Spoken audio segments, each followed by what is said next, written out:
What does it take for us to believe that something is true? What makes something convincing to us? Is it the amount of evidence that supports it? Is it whether or not all the people around us believe it too? Maybe it's the authority or the credibility of the source. We live in an age where we tend to question everything we see. We'll read something in the newspaper or on the internet, and our first thought is often, is that real? Is that true? And then we get to work doing our research. We have fact checkers that come in and look at a lot of the stuff we consume. And sometimes we even feel the need to fact check the fact checkers. Now, when it comes to just pieces of information, this is important. How do you know what's true from what's not? But what about in some of the weightier areas in our lives? What about questions of morality? How do we come to believe that something is good and something else is evil? How do we decide what system of faith or belief we're going to follow, if any at all? How do we know what kind of life we want to live? This morning we read a parable about a rich man and a beggar named Lazarus. And this story tells us a lot about what it means to really believe in some of these weightier areas of our lives. The rich man in the story had these nice clothes of fine linen, and they were purple. And it said he fared sumptuously every day. So he lived this extravagant lifestyle. Then there was a poor beggar named Lazarus at his gate, who wished that he could eat the crumbs that fell from the rich man's table. And he was covered in sores, and dogs would come and lick those sores to soothe them. When we look to the internal sense of this story, we find that the rich man represents someone who has a deep knowledge of truths from the Word. The fact that his clothes were purple and made of fine linen means that he had a strong understanding of genuine truth and genuine good from the Word. So he's someone who knows what the Lord teaches and knows how that's supposed to apply to our lives. Lazarus, on the other hand, is poor. He does not have the knowledge or the understanding of the Word.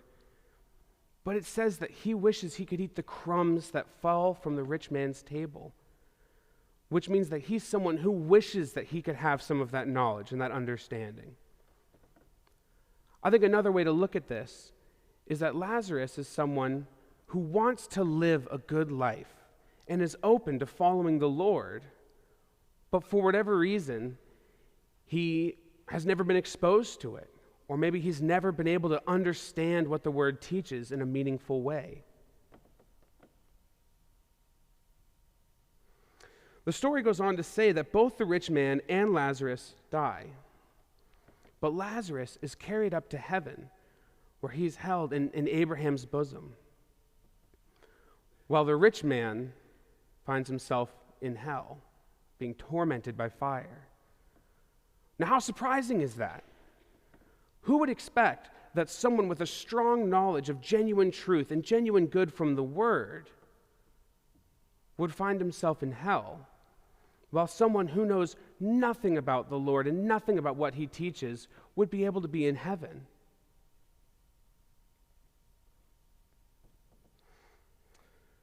In this case, the rich man was someone who knew a lot about what the Lord teaches, but he was never really convinced by them. He never was willing to apply them to his life. Maybe he had a habit of learning what was true, but only so far as it benefited him and it made him look good. This is why in the story he calls to Abraham and asks to have Lazarus dip his finger in water to cool him, because he's being tormented by fire. Fire in the Word represents our love, and this rich man loved himself more than anything else. And so he was literally being burned by his own selfish love. And Lazarus dipping his finger in water represents truth. So the man knew that truth is supposed to be the antidote to the love of self. The Lord's truth is supposed to be what heals us from that. But he was unable to accept the Lord's truth without twisting it for his own benefit or just using it to make himself look good. That's why in the story it said there was a great gulf between them. And now at this point, we can start to really see what was going on with the rich man in his life. He calls out to Abraham and he says, well, can you send Lazarus to my father's house? I have 5 brothers there. Can you send him to warn them about what happened to me so they don't find the same fate? And Abraham says to him, well, they have Moses and the prophets. They can listen to them. And he says, but they're not going to listen to them. But if you send someone back from the dead, that would convince them. And Abraham said, no. If they don't hear Moses and the prophets, then they won't be convinced, even if someone comes back from the dead. Now, there's a clear message here, just in the literal sense of the story.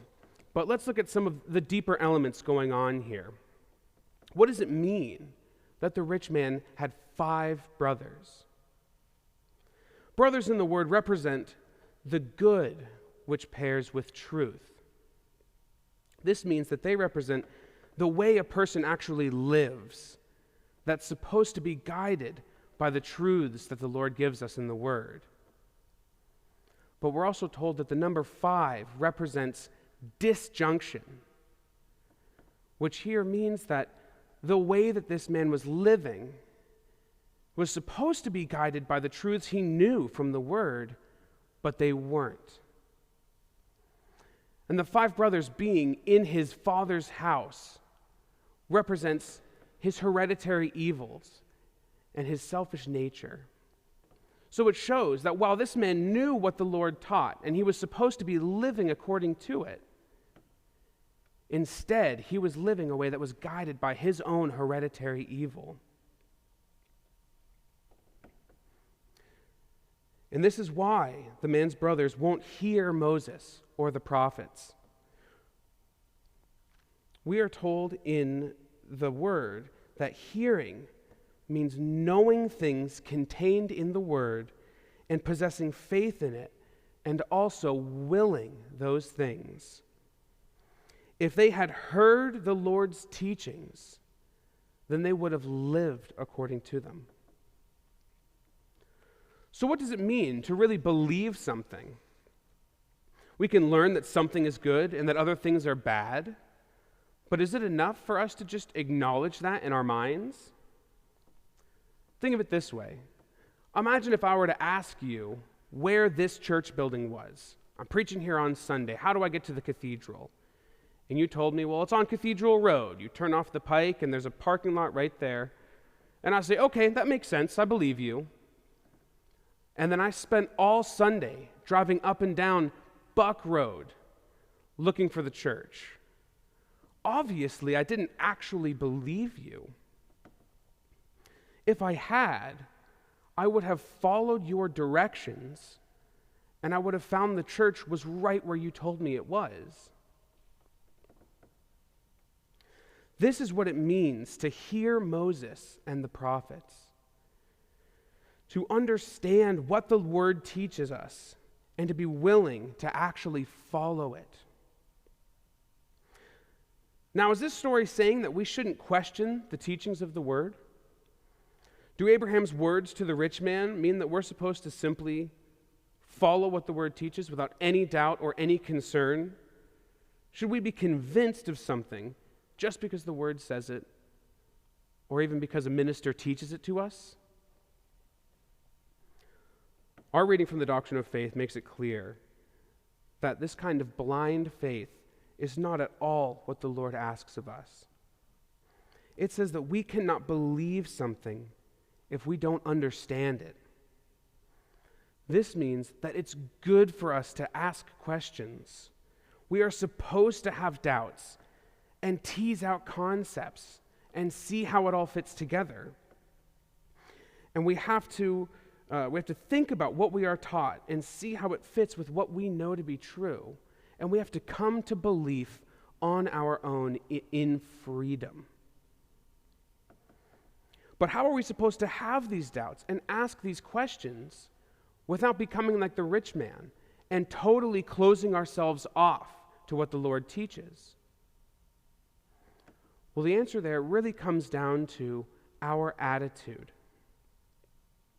In our final reading from the Arcana, we were told about two basic attitudes, one affirmative and one negative.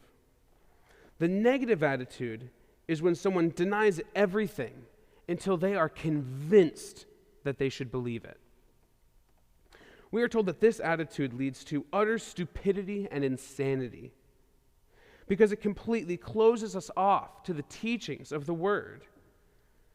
Someone in this mindset might say that they're open to being convinced as long as they find the right argument.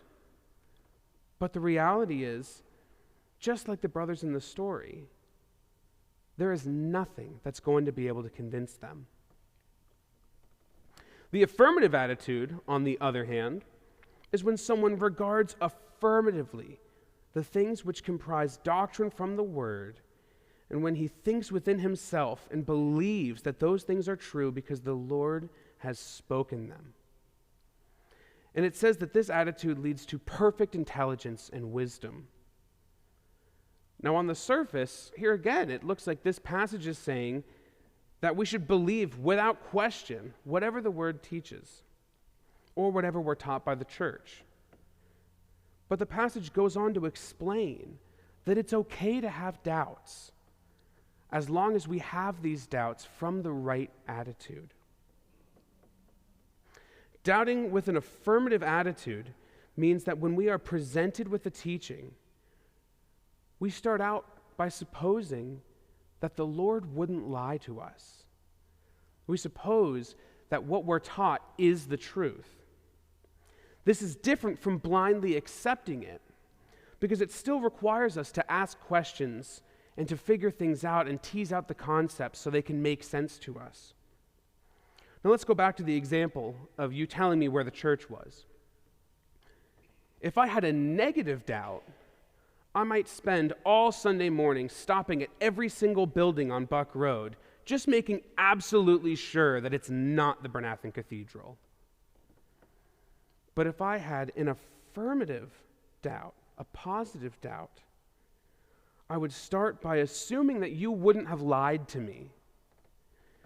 And even if I'm skeptical, even if I say, I don't know, I don't see any parking lot when I go down Cathedral Road, if I follow your directions, if I try out the teachings that you gave me, then I'll find that the church is right where you said it was. And then I will understand for myself. I will have confirmed that idea, and I will then understand where the church is. This is the same process that we're supposed to go through with the teachings that we encounter in the Word. Remember the rich man and his brothers. He knew what the Word taught, but he was never willing to step away from his hereditary nature and test out those teachings by applying them to his life. When we see teachings that tell us how to live, like don't steal, don't commit adultery, help your neighbor, read the Word, we should test them out by trying to live according to them. It's okay to be skeptical at first. We might say, I don't know if reading the Word every day or praying is really going to have that big of an impact on my life. But if we start with that affirmative attitude and say, but I'm going to try, I'm going to believe that there's something worthwhile here, and I'm going to try this out, then we might find ourselves not only growing in our faith and our understanding, but also we might find ourselves receiving the blessings that come with living a heavenly life. The key difference between the rich man and Lazarus is this. Even though Lazarus is poor, he doesn't know what the Word teaches, he still wants to live a good life. This desire to live a good life and follow the Lord gives him that affirmative attitude, which would open him up to the Lord and to receive the Lord's truth. We all have Lazarus inside of us. There is a part of all of us that wants to follow the Lord and live a heavenly life. And yet we also have the rich man. There's a part of us that wants to do what's good just so far as it makes us look good to other people. But behind closed doors, we want to be free to do whatever we want. The question becomes, which of these two are we going to support? Which of these are we going to feed? When we go to church or when we read the Word and we're presented with truths about how we should live our lives, are we going to simply hold those teachings in our minds, waiting for something to come along and convince us that they're actually worth applying? Or are we going to try them out? If we open ourselves to the Lord and approach His teachings with an affirmative attitude and a willingness to apply what He teaches to our lives, then we can be like Lazarus, being held in the Lord's bosom in heaven. Amen.